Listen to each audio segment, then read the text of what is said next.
I got a job for you today. So basically this is an SMC module off an E60. It's done a bazillion kilometres, 600,000. And I fixed it, but it's going to blow you away as to what it was. I'm actually just going picking my car up now. Alright Thomas, we're picking my car up from the windscreen place. They've changed my windscreen. They rung me up and they actually said, oh sorry, we fit it but we didn't check it before we fitted it. It's got a bloody scratch on it. So now unfortunately I'm going to have to take it back in 2 weeks to get a third windscreen. The original, then this one, and this one. Thomas is laughing. So this SMC module, it's minus its aluminium case. Let me explain it. Thomas, how good was that job today? Yeah, very interesting. There you are. This cool dude there. He's famous now. So it come to me with left and right headlight, no communication to these little SMC modules. How did he communicate? Well, they communicate on a LIN bus from the LM, the light module, which is just under the steering wheel. Older ones have a separate module on the passenger side. Anyway, cut a long story short, there was 12 volts short on the LIN lines. Shit, I thought. Well, I've done that before. I've done a magazine article about that, you might remember, in PMM. That was a wiring fault. So what did I do? Well, you'll see in the video, but just to cut a long story short, I disconnected the light module. Suddenly I don't have 12 volts short, so I've not got a wiring fault of that. The fault is inside the light module. This is not a light module, this is an SMC swivel motor controller module. This controls the motors left, right, up, down, sweep, all controlled by this from signals on a LIN bus. Basically, kind of the light module tells this what to do and this actuates the motors. Yeah, no corrosion. This is actually a spur of mine. There was no corrosion, which I thought I'd find. Then the little circus started. It's going to blow you away. I'm telling you, it's going to blow you away. Guess what? It was faulted, a light module, but it wasn't corrosion, it wasn't burned. It was something even more intriguing. So stick around. Please subscribe as well. Channel's building up. I'm getting loads of new subscribers and I'm not posting as many videos, mainly because I'm busy with baby, a little boy I've got on that, you know, he's 6 months old now. Plus, I've been spending too much time. I've been back at work, I've had a week off, I damaged my arm, and I've come back and I've just got a mountain of shit to deal with constantly. 600,000 driven this one, you know what I mean? But if I'm not going to fix it, who is? Let's get into it.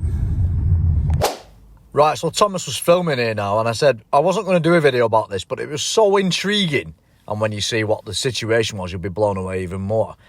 So what we're doing here now is we're going to the SMC module. There's 3 wires on each module, a ground, a live, and then on top of that we've got the actual LIN bus signal, which should be just like almost a pulse width modulated signal, but it's just a LIN signal. It looks like a PWM, but it's a LIN signal, it's not PWM. And you'll see that shortly in the video when we actually manage to fix the problem. So what I'm actually doing there, and by the way, there's no sound because one of the lads was playing music in the workshop and I'll get like demonetized for it, so I've had to like basically retro my sound on later. This is why I'm doing a voiceover. So we've got 12 volts short to 12 volts there. It's just absolutely simple as that. I'm going to put this on just to show you. The LIN signal's 8 volts usually, and basically what we're going to see now with this is if Thomas can, you know, turn the light off. It looks like we can't see it so good there. He's zooming in. So we've got battery voltage because we've got battery support on the car, 13 volts. We shouldn't have that. We should only have 8 volts and we should have a square wave signal on the scope. Well, we haven't got that, have we? So I decided to swap to the other side. And swapping to the other side, we're going to check that one now.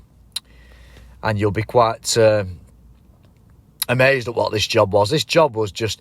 When you find out what it is, you're going to be like, what the hell, that can't cause this problem. But believe me, so we've got a problem with 12 volts. And as you can see there now, I'm just grounding that. We've got a LIN signal. Now, the reason I've got a LIN signal on that side is because I actually took the light module apart and actually fixed the problem. But I never noticed there was a second problem on the left-hand headlamp. So I fixed the right one because we've found a little bit of a problem, which I'm going to put on in a minute. As you can see, we've got 8 to 9 volts. That's a LIN, that's a good LIN sort of amount. Right, this is where it gets interesting. So this is the light module. That's a LIN chip there. There's 2 there. And what each chip controls either the left or the right headlamp respectively. If you can just see that there now, I'm going to give you another image in a minute. That is like some sort of weird, shiny paint fleck. It looks like circuit board paint. Believe it or not, I'll show you in a minute the zoomed in image. That was shorting out that resistor, and therefore it was making it pull high to 12 volts. You can't believe it, can you? I thought it was corrosion at first, but no, it wasn't corrosion. It's literally full of these paint flecks, and there's another one there, can you see? Very weird, never seen it in my entire life. And this sort of other filter, I think it's a filter, that one there, that also had it on as well. It's crazy. And here's another close-up now. You can just see that little green speck there. I don't know if you can just make that out there. I was just sort of cleaning that away. And it seemed to have been shorting it and pulling it to 12 volts. And I really didn't believe that would do it. Initially, we found one on one side, put it back on the car, and we only had the left side the right side working, but the left side was still shorted. Then I opened it up again and we found a second piece. It's crazy, but that's literally all it was. So essentially, now we've got the left side working. You can see a good signal there, good scope trace on the limbus. It's absolutely fantastic. I still couldn't believe it, actually. I'll just go to show you that we've got no 12 volt short anymore. Bearing in mind, last time I did this, it was a wiring fault. Oh yeah, 8.5 to 9 volts, depending on the load of the bus. It's not a static number, it will change. It's kind of dynamic depending on the load of, the messaging and stuff like that, basically.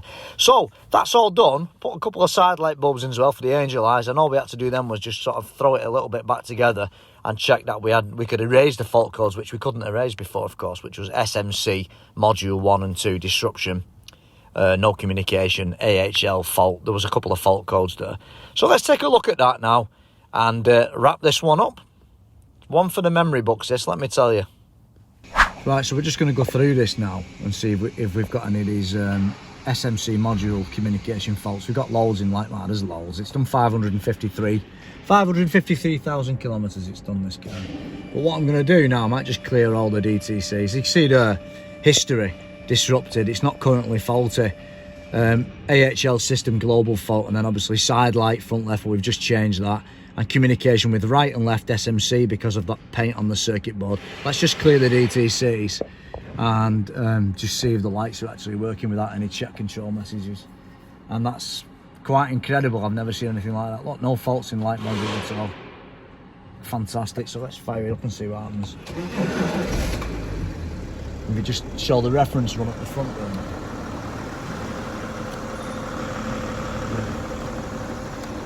Kind of not doing a reference run, but I don't know whether it would or not.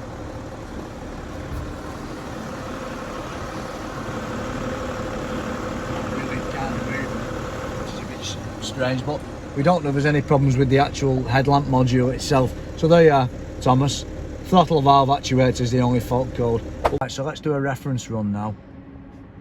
Are you ready? Yeah. There we are. So that they're working out. You've got one Zen on the wrong colour, but like a million gazillion kilometres. Let's do a reference run now and see if this works. They're working, aren't they? You see them moving then? They're working, aren't they? Yeah. Fantastic. Let's see.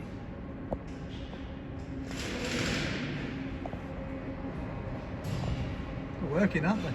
Yeah. Should we do it again? Yeah. Fantastic. They're working, mate, aren't they? Yeah. See if there's any fault codes, Thomas, now. No fault codes. Job done, I can't believe it. Happy days, happy man. Guy will be happy too. So we're done. I'm just finishing charging the i3 now because I don't have a charger at home, long story. I hope you like that. That was a cool one, wasn't it? Never seen anything like that before. Thomas did a good job, didn't he? Helping me, and he learned a lot himself today. Just a favour to ask, really, if you can watch the videos till the end, all my videos, to help me with the algorithm, the bloody algorithm, it's, if you watch it, I get way more promotion from YouTube. And please subscribe if you're watching this and you haven't subscribed. I hope I'm a little bit better than the average YouTuber, car mechanic, fault finder, whatever. I do tend to find faults that other people can't really fix or find, and that was like the weirdest fault I've ever had. So until next time, thank you very much. Drop me a comment as well on what you thought of the video, and if you've ever experienced anything sort of similar yourself, that would be really cool. And drop me a comment on what you want to see next. See you soon. Bye.